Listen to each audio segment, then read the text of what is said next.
what I'm going to show for you today is an autocomplete I created for CPS 350 at University of Dayton. Basically what it is a standard autocomplete that you'd find at Google or Yahoo or any search engine.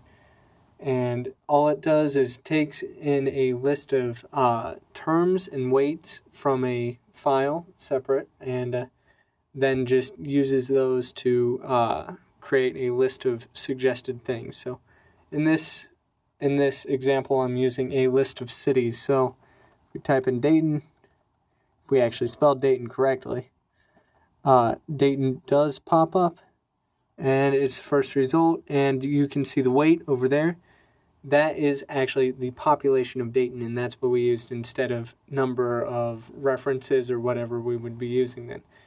So it's simple as that, easy to use, and you just click and whatever. The whole thing basically then comes down to this main program that it takes in two arguments, the first one being the name of the database that you're using, and the second one being the number of terms that you then would use. And what it does is it opens up the file that you're using as a database and takes in the terms, reads in all of them, and assigns them to this array with both the query or whatever term you're using and the weight associated with that one.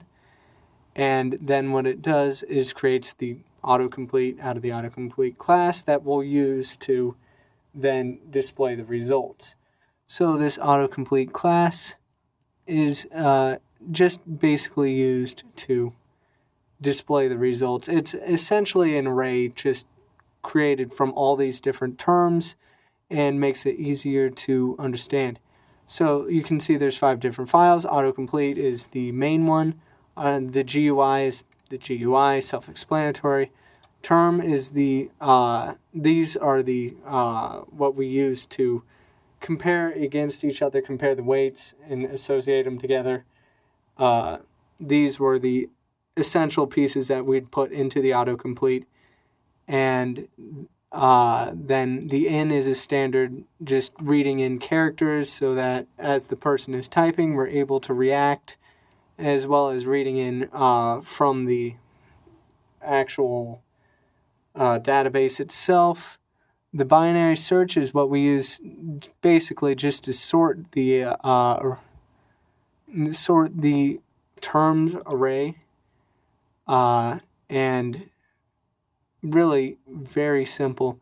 Most of the computational work is created on startup, and it's tucked away and done so that as it's typing, it responds very quickly, because the only pieces that actually need to be computed on the fly is a binary search, which is very quick. It's the quickest you can possibly respond to it.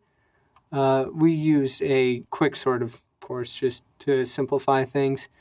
So very responsive and quick on that end. You don't have to worry about the array sorting itself or deleting members or anything like that. So basically all it comes down to is it loads it up immediately and sorts it, and then the quick sort eliminates the variables that you don't want. So it results in a very quick, responsive application like this one.